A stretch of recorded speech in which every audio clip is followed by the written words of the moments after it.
Open with proud of our guys today. That was a really physical football team we played. Every single time we play them, it's tough. Mark, they play tough, hard-nosed football. They do a tremendous job, all three phases, and they don't make many mistakes. And when you have a team like that, you have to, beat them methodically, and it's tough. They got a really good football team. So proud of our guys. I thought our DNA showed through. Our DNA continues to repeatedly show up. Composure, connection, resiliency, and toughness. Those qualities come through in this team. At halftime, nobody was panicked. Nobody was, nervous. It's a physical football game. We're going to stay aggressive, keep coming at them, and give them a lot of credit. They got a good football team, but I'm proud of our guys and the way so many players have risen up and rose to the occasion. So with that, I'll open it up.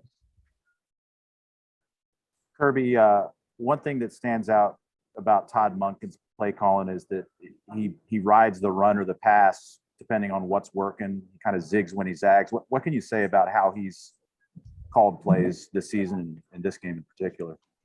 Well, I think he's done an incredible job when you think about the guys he's had in. I mean, he's taken, tight ends, made them multiple. He's taken backs.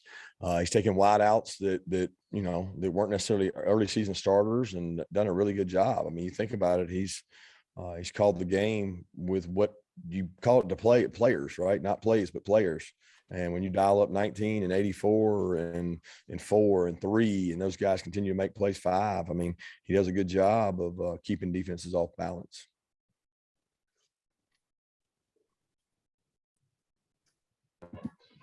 Kirby, I want to ask you about the field goal block and the PAT block. How much is that practiced? And did you think at all about accepting the penalty, which obviously turned out to be fortunate that you guys had the chance to block that? What was that I don't understand on the penalty. Yeah, we practice blocking field goals. we practice that all the time. So, we've been really close this year. We just haven't gotten any. I guess you're talking about the penalty that we could have accepted and backed them up further. Yeah. At that point in time, they're doing us a favor by kicking a field goal when we have the lead. So, I mean, all we were going to do is give them 2 more shots, possibly at the end zone, or 1 more shot at the end zone and a field goal. Field goal is doing us a favor. So I don't see it as an advantage to back them up and give them another shot at the end zone. And I always think we have an opportunity to block a field goal because we've got people that care about points. We say that field goal block is part of red zone defense. You want to be good at red zone defense, block field goals. And there's nothing worse or more demoralizing for a team than to get a field goal blocked. Let's go to Mike Griffith and then to Chip Towers. Kirby, obviously the defense was really strong all day, but it don't often see 22 play touchdown drives. The final drive, how much of that is trading basically time for yardage there in that situation? Do you play it a little different if you're not running down the clock trying to win a football game there? I mean, I was talking to Dan during the drive, just telling him that we're eating clock, we're fine, be patient, but it wasn't like it was strategy. I mean, they did a good job. They were keeping us off balance. They were nickel and diming us. We had a couple of times to get off. It's different when you have 4 downs. Now, I don't know how many times on that drives they used 4 downs, but you have to play third down differently because third down becomes second down and fourth down becomes third down. And we didn't get them to fourth down, but maybe once, I'm not sure. And it was real short, but I love the way our guys play. They take so much pride and we, they've started us saying on our defense that, not in our end zone, no one in our end zone. And they fought tooth and nail, but give Kentucky credit. They got in there twice. Coach, I really want to ask you about the offense, and it just obviously you guys opened it up at halftime, like what you saw and what was discussed there, just throwing more and throwing to the tight ends a lot. But I did want to ask on the defense, just calling the timeout with a few seconds left to play and all that. Did you have any problem with kind of the way the game ended? No, I had a problem with how it ended for our players. Guy runs on the field undisciplined. We blocked in the back on the return there because you can return that kick for 2 points, and that would have been great to score on defense, which we take a lot of pride on. But I mean, my problem was our reaction to the moment and not keeping a good level head on our shoulders. That's my problem. I respect Mark's got a job to do. He's trying to compete and score. I mean, why not? That's what he's trying, as he came here to do, is win the game and score points. So I mean, I respect that. They had a long drive there. In the offense, opening up in the second half offensively. Oh, yeah. I'll be honest with you, Chip. It wasn't like we get in there and said, oh, man, we got to throw the ball. I mean, we didn't say that. We ran the ball. We had some good runs in the first half. We had some negative lost yardage plays that hurt us, put us behind the chains. But, it's not like, I say it all the time, be aggressive, take what they give you. And if they continue to lower the safeties, put them in the box. And, they were bent on not letting us run the ball, which I really think we could run the ball. But if it's easier to throw it and it keeps them off balance and you're rolling, we did a good job in the passing game and didn't do as good early in the passing game as maybe we should have. All right, let's go to Anthony Dasher, and then we'll come back to Ivan Maisel. Hey, Coach. I ask you again about the defensive stand at the end of the third quarter, and then again at the end of the game where the guys don't fought like heck, keep them out. How do those two examples kind of speak to that DNA that you're talking about, that they would really bust their tail so much to keep the other team out of the end zone? It's just pride. It's pride in performance. It's a standard of excellence that we want. It doesn't matter if it's offense, defense, or special teams. Like you go out there, you compete at your highest level to be the best in the country. And that doesn't change. It doesn't change regardless of the scoreboard, the situation, the time in the game. It doesn't matter. And when you play like that, it kind of makes it where your focus is on getting better, not on stats and where you land. And our kids, offense, defense, and special teams played really hard. I did not think that we had the kind of special teams games we need to affect games.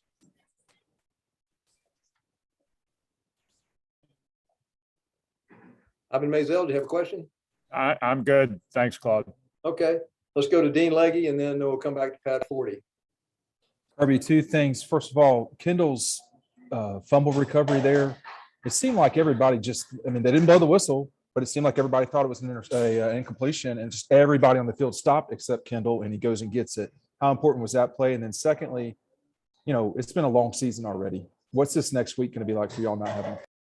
Yeah, the play by Kendall might have been the play of the game because it was a momentum swing. It was like one of those that, hey, if we don't get that ball, everybody's, we turned it over, demoralized, and to jump on it, I thought it was, incompletion. I'm thinking, well, what's everybody chasing the ball for? But we talk about it all the time. If you don't know, they don't know, they're going to let you play. So get on it, jump on it. And he did a great job doing that. He was really good today and did a great job, always does.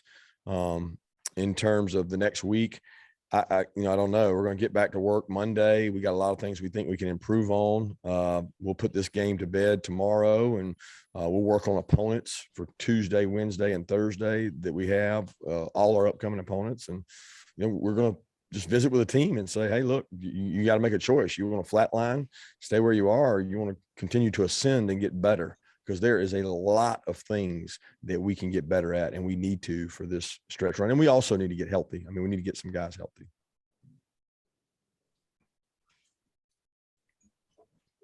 Pat Forty, you have a question? Yeah, Kirby, can a defensive player win the Heisman? And you've got so many good ones. Is there one that you all could promote?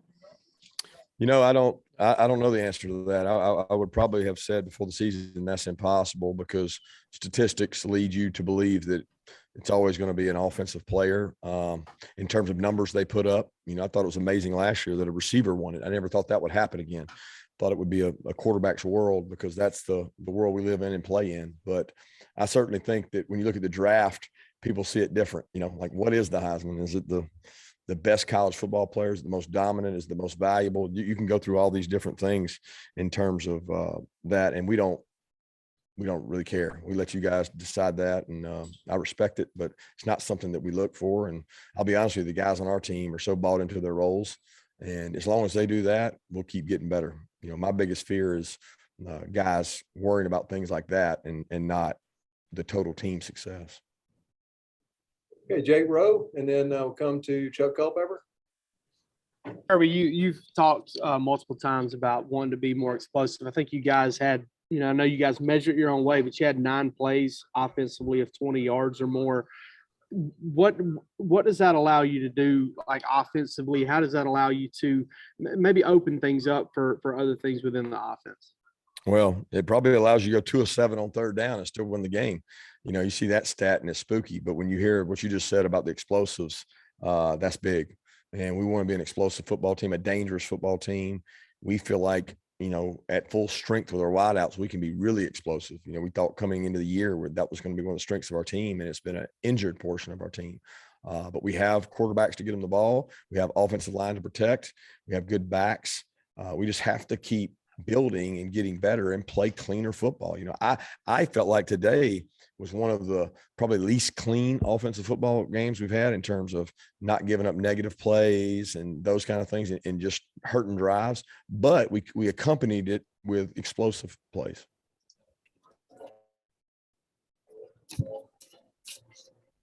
Yeah, Kirby, Yes. can you hear me? Yes, I can. Okay, your defense gave up 2 touchdowns for the first time this season. That would be a lot of people would throw a parade over something like that, but are they going to be mad? Is the standard so high that they're going to be mad over that?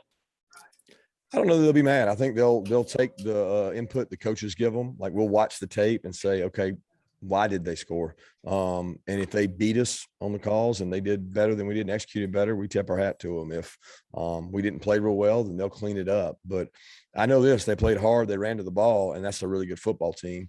So I don't know how they'll react, but we will make sure they understand the truth. The truth is sometimes teams beat you and sometimes you give it to them.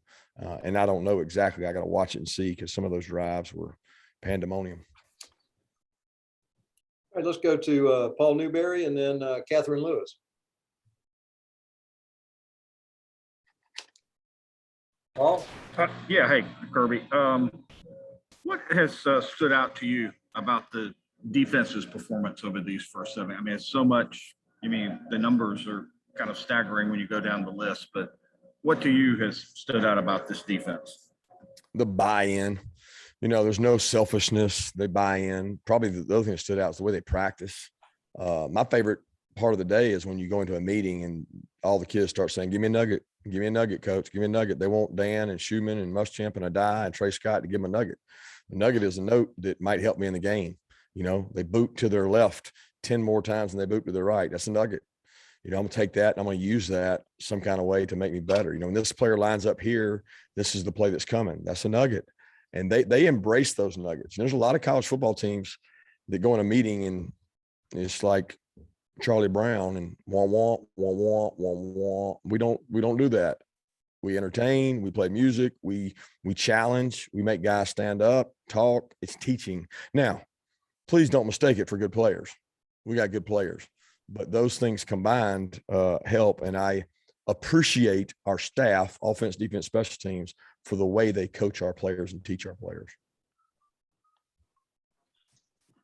Hey, Coach, I wanted to ask you specifically about your tight end room this season, how they've developed, coming from Darnell Washington being hurt and a freshman being one of the most influential players, and now Washington returning. How has that kind of developed so far? Coach Hartley's done a great job. First, it starts with recruiting, go get good players, and then get them to buy into the team and buy into blocking and being selfless, and then buy into making plays when you get an opportunity. I think Coach Hartley, Coach Monken, the whole offensive staff puts the plan together that off of our play action, our tight ends are weapons. They're size guys. They make plays down the field. And hey, let's give Stetson some credit. He threw a ball in there on Fitz. I think it was Fitz down the sideline. It was a great play. And then Brock's play in the end zone. And then he hit Darnell, which if he had thrown it a little higher, Darnell probably would have caught it and ran with it. But those are all good balls. And we've got a good, talented tight end room. And as long as they buy in to the team first concept, then we got a chance to be successful. But Brock missed a couple blocks a day. So I had to get on Brock a little bit. He missed a big key block that hurt us on a play that probably could have put the game out if we score there instead of having to kick a field goal. Okay, let's go Davis Baker, and then we'll see if Michael Cunningham has the question. Hey, Coach, do you think that the adversity that you guys faced specifically at the end of the first half will help you guys down the line? Were you satisfied with the way that you guys came out in the third quarter? Never satisfied. I hate to say it. I hate that word because, satisfied is arriving. I'm not satisfied. I'm pleased with the effort. We're going to have adversity, guys. You're not going to play in the SEC without adversity. It's how you respond to it. And I didn't think our guys blinked. I didn't think anybody was panicking. I mean, every game's not going to come out and just jump all over people. They got good players too. They got good plans. And I thought these guys came out, played really hard against us, and it was a hard fought game. And we feel like if we keep chopping wood, eventually we'll make more plays than the other team. I just don't know how long that's going to take. And we believe that no matter how long it takes, we'll make more plays.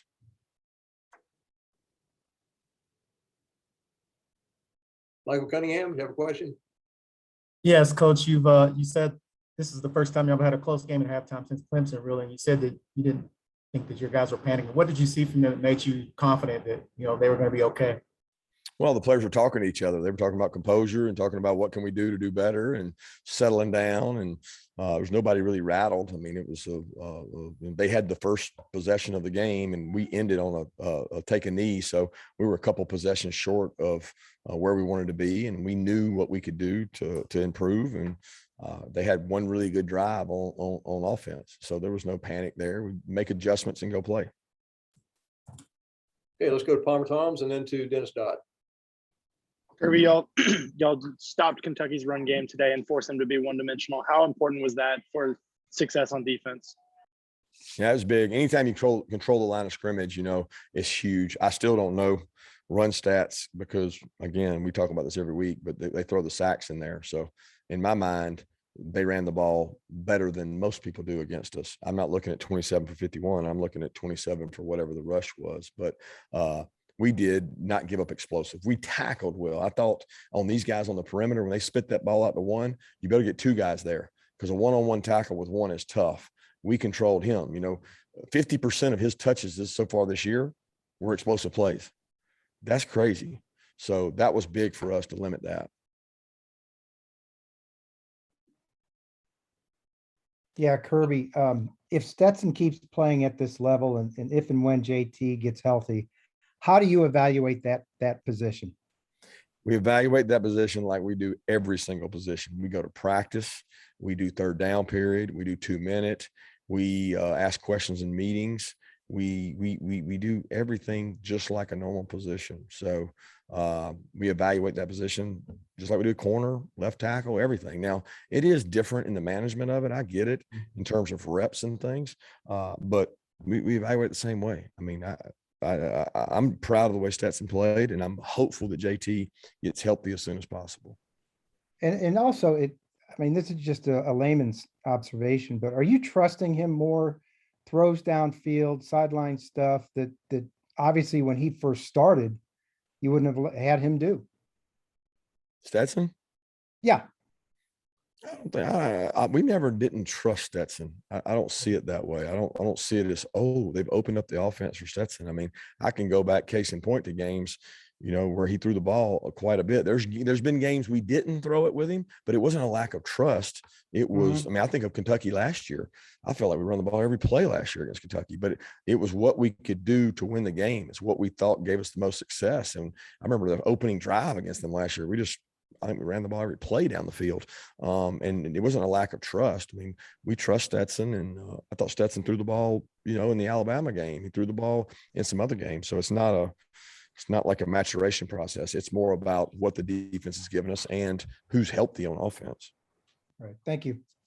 Okay, we got time for 3 more questions. We'll go to David Ubben and then Connor Riley and finish with Allison Mastrangelo. Kirby, how would you describe Jordan Davis's impact on your defense?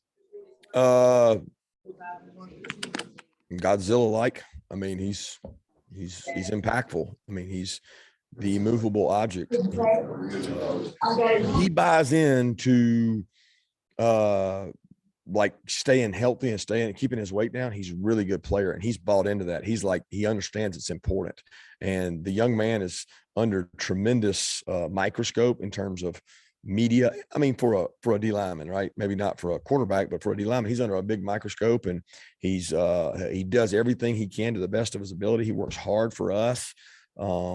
And he's been impactful in stopping the run and allowing us to play, alternative coverages that you can't do sometimes when people can run the ball on you. So he's definitely a bright spot. And more importantly, he's very, very entertaining in meetings, and he's a great personality, and people that don't know him should get to know him because he's just fun to be around, embracing. Hey, Kirby, what's in your opinion been the big difference, or not big difference, but the improvements that Stetson Bennett has made? What has sort of enabled that to where this year as a starter, he's 4-0 and 10 touchdowns, 0 interceptions in those starts? Experience, a better defense. He's grown up some. He's made some, he threw the ball today away on 3rd down. That was smart. But I don't know. Y'all tell me, because I thought the guy played pretty good last year. I mean, he got beat. We got beat by the national champion with him at quarterback, and we didn't play real good on defense. And then he was playing pretty good against the team that won the SEC East, and he took a shot and hurt his shoulder. So I don't know that this is like all a new premonition that he's just all of a sudden gotten better. I think that he's a very effective quarterback. He's very bright. He can run with his legs. He understands what Monken's trying to do.